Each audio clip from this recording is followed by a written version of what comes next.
Yes, हम कल क्या पढ़ रहे थे? बेल्जियम में समाज की जातीय बनावट, कि किस प्रकार से बेल्जियम और श्रीलंका जो दो देश हैं वहां पर किस प्रकार से सत्ता की साझेदारी के लिए वहां पर आए दिन कोई न कोई झगड़े दंगे फसाद होते रहे हैं। उसमें से हमने कल पढ़ा था बेल्जियम के बारे में। तो बेल्जियम में बहुत ही अच्छी तरीके से जो डच और फ्रेंच भाषा बोलने वाले लोग हैं उन्होंने अपनी समझदारी दिखाई और समझदारी दिखाकर वहां पर उनकी जो सत्ता की साझेदारी में जो भागीदारी थी उसको आसानी से उन्होंने मिल बैठकर उसका समाधान कर लिया। लेकिन ऐसी स्थिति श्रीलंका की है। श्रीलंका भी वहां पर अलग अलग भाषा अलग अलग धर्म के लोग रहते हैं, लेकिन यहाँ पर शांति से कोई भी समझौता होता नहीं है और श्रीलंका की स्थिति काफी हिंसक हो जाती है और वहां गृह युद्ध जैसे हालात बन जाते हैं। तो जिस प्रकार से भारत देश है वो 1947 में आजाद हुआ था, एक साल के बाद श्रीलंका है उसको आजादी मिलती है 1948 में। लेकिन जब वहां पर गवर्नमेंट फॉर्मेशन की बात आई तो उस समय श्रीलंका के अंदर जो सिंहली जाति है उनकी संख्या ज्यादा है। अब देखिए यहाँ पर कि वहां पर किस प्रकार के जातीय समाज की बनावट है। तो श्रीलंका आपको पता है भारत का एक पड़ोसी देश है कि नहीं? और भारत के साथ उसकी जो सीमा बनती है वो जलीय सीमा है, उसको बोलते हैं समुद्री सीमा। कौन सीमा? और श्रीलंका के चारों ओर समुद्र है और बीच में एक छोटा टापू है और वही देश है, इसलिए उसको बोलते हैं द्वीपीय देश, जो भारत के दक्षिण तट से कुछ किलोमीटर की दूरी पर स्थित है। इसकी आबादी लगभग कितनी करोड़ है? 2 करोड़। और हमने कल बताया था कि बेल्जियम की आबादी कितनी थी? हरियाणा की आधी, जबकि श्रीलंका की आबादी हरियाणा के बराबर है। बेल्जियम की भांति यहाँ पर भी कई जातीय समूह के लोग रहते हैं, जैसे बेल्जियम में डच और फ्रेंच रहते थे, वैसे ही यहाँ पर श्रीलंका में जो देश की जो आबादी है उसमें से 74% भाग सिंहली, यानी जो श्रीलंका के लोग हैं वहां के जो स्थानीय लोग हैं उनको बोलते हैं सिंहली, वो सिंहली लोग रहते हैं। और बाकी 18% लोग कौन है? तमिल बोलने वाले या तमिल भाषा को मानने वाले।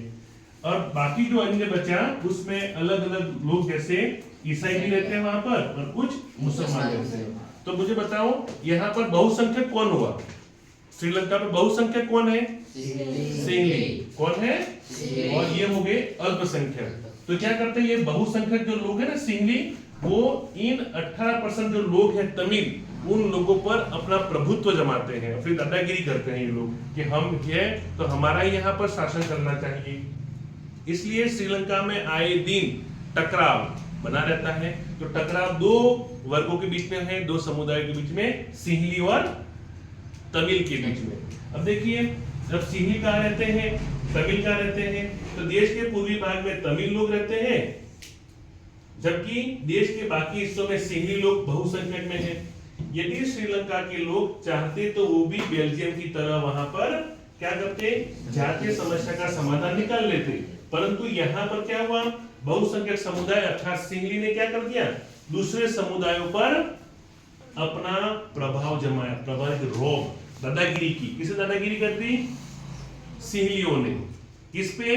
तमिलों पर, कि नहीं आपको यहाँ पर शासन में कोई भागीदारी मिलेगी नहीं, हम ही यहाँ के लोग हैं और हम ही शासन करेंगे, आप तो हमें दूसरे दोयम दर्जे का नागरिक बनाकर रखेंगे।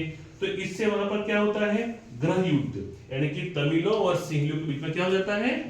अब गृह युद्ध होता है क्या है, देख लो।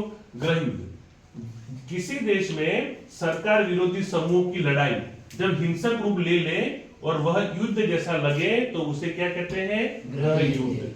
गृह युद्ध यानी कि सरकार विरोधी जब बातें होने लगे और लोग इसका विरोध करें और जब वो हिंसक रूप अपना ले तो वो गृह युद्ध जैसे हालत हो जाते हैं। बाकी जो अन्य युद्ध होते हैं जिसमें एक देश दूसरे देश पर आक्रमण करता है तो वो तो हो गया हमारा युद्ध हो गया। लेकिन गृह युद्ध में क्या होता है? देश के लोग ही आपस में क्या करते हैं? झगड़ते हैं, लड़ते हैं, उसको बोलते हैं गृह युद्ध। जैसे हमारे परिवार के अंदर झगड़ा होता है नहीं होता है, तो पारिवारिक युद्ध हो गया। तो इसी प्रकार देश के अंदर जब झगड़ा होता है, कोई एक जाति दूसरी जाति से झगड़ा करती है, एक वर्ग दूसरे वर्ग से झगड़ा करता है, उसको बोलते हैं गृह युद्ध। और उस हालत से निपटने के लिए बहुत सरकार को मजबूती से लड़ाई लड़नी पड़ती है। अब है श्रीलंका में बहुसंख्यकवाद, वही बहुसंख्यकवाद जो मैं बात कर रहा था सिंहलियों की। अब बहुसंख्यकवाद है क्या? ये ऐसी मान्यता है कि अगर कोई समुदाय बहुसंख्यक है तो वह अपने मन चाहे ढंग से देश में शासन चलाता है और इसके लिए अल्पसंख्यक समुदाय वर्ग की आवश्यकताओं या उनकी इच्छाओं को नजरअंदाज करता है। यानी जो बहुसंख्यक जिनकी संख्या ज्यादा है वो लोग क्या करते हैं, जिनकी संख्या कम है उनको डराते हैं। क्या करते हैं? डराते हैं, धमकाते हैं, अपनी दादागिरी करता है बहुसंख्यक वर्ग, तो ऐसा मानते हैं। लेकिन हमारा देखो भारत देश अलग है। भारत देश वास्तव में बहुत अच्छे ढंग से चल रहा है, क्योंकि आपने भारत में देखा होगा कि हमारे भारत देश में लगभग 80% आबादी किसकी है? हमारे यहाँ पर हिंदुओं की। किसकी है? हिंदुओं की। बाकी वर्ग है जैसे मुसलमान है, सिख है, ईसाई है, वो अल्पसंख्यक में है। लेकिन आपने देखा होगा कि हमारे भारत देश के अंदर देश के महत्वपूर्ण जो हमारे फैसले होते हैं, हमारी जो सरकार बनती है, उसमें सबकी भागीदारी है कि नहीं? मुसलमानों की भी भागीदारी है, यहाँ पर ईसाइयों की भी है, सिख की है। तो हमारे यहाँ पर ग्रह युद्ध जैसे हालात आज तक बने नहीं है। हाँ, कुछ वर्ग ऐसा बनाने का प्रयास करते हैं, लेकिन हम समझदारी से उस समस्या का समाधान कर लेते हैं। लेकिन श्रीलंका में अलग हुआ है। श्रीलंका में क्या हुआ? फिर सिंहलियों का वहां ज्यादा बोलबाला था सरकार में, सिंहली लोग ही थे, इसलिए उन्होंने अपनी मर्जी से वहां कानून बना दिए। जब देखो हम कानून हम बना रहे हैं और अब इस कानून को देश में लागू करना पड़ेगा। क्या किया उन्होंने? 1956 में कानून बना दिए कि 1956 में नए कानून के अंतर्गत ये प्रस्ताव पास किया गया कि सिंहली समुदाय को सर्वोच्चता स्थापित की गई कि भाई इस देश में सबसे बड़ा समुदाय कौन है? सिंहली। इसलिए सिंहली जो कहेंगे वही होगा। दूसरा क्या हुआ? इस कानून के तहत प्रावधान किया गया कि सरकार बौद्ध मठ को संरक्षण और बढ़ावा देगी। बौद्ध, तो श्रीलंका का धर्म कौन सा है? बौद्ध धर्म है। तो मैंने यहाँ पहले बताया था श्रीलंका में और भी कौन रहते हैं? तमिल रहते हैं, और कौन रहते हैं? ईसाई रहते हैं, और कौन रहते हैं? मुसलमान। लेकिन वहां की सरकार ने इनको स्थान नहीं दिया, और किसको स्थान दिया? केवल बौद्ध धर्म को स्थान दिया। फिर क्या किया? सिंहलियों को सरकारी नौकरियों और विश्वविद्यालय में क्या कर दिया? प्राथमिकता दी गई। यानी जितने भी यूनिवर्सिटी थी पढ़ने के लिए, वहां पर जितने पढ़ने वाले बालक थे या जो वहां नौकरी करते थे, वहां पर किन लोगों को लगाया गया? सिंहलियों को। तो भेदभाव किया कि नहीं किया? हम लोगों ने किसके साथ भेदभाव किया? तमिलों के साथ। किसके साथ भेदभाव कर दिया? तमिलों के साथ। यानी कि वो अच्छा नहीं रखते थे, हर जगह उनके साथ भेदभाव करते थे। और फिर क्या किया उन्होंने? सिंहली को एकमात्र राजभाषा घोषित कर दिया। कौन सी भाषा? राजभाषा। तो वहां तमिल भाषा भी थी, लेकिन कहा कि देश की भाषा कौन सी रहेगी? सिंहली। कौन सी रहेगी? सिंहली राजभाषा रहेगी। तो इस प्रकार से यहाँ पर भी उन्होंने अपना सिंहली को बोलबाला कर दिया। तो इससे तमिलों को लगा कि ये हमारी बातों को नजरअंदाज करते हैं, हमारे साथ क्या करते हैं? ये भेदभाव करते हैं। इसलिए वहां गृह युद्ध हुआ। क्या हुआ? गृह युद्ध। अब 1980 के दशक में क्या होता पता आपको?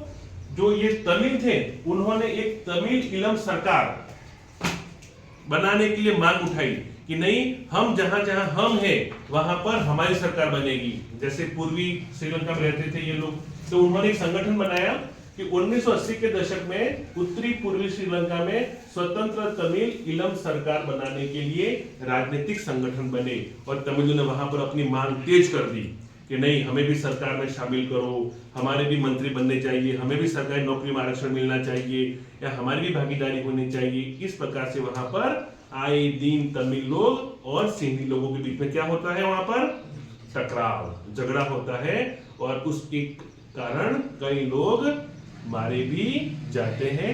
तो ये घटना पूरी हिंसक हो जाती है और वहां गृह युद्ध जैसे हालात, और श्रीलंका में बार बार वहां जो सरकार होती है वो तमिलों के साथ दोयम दर्जे के नागरिक जैसा व्यवहार करती है।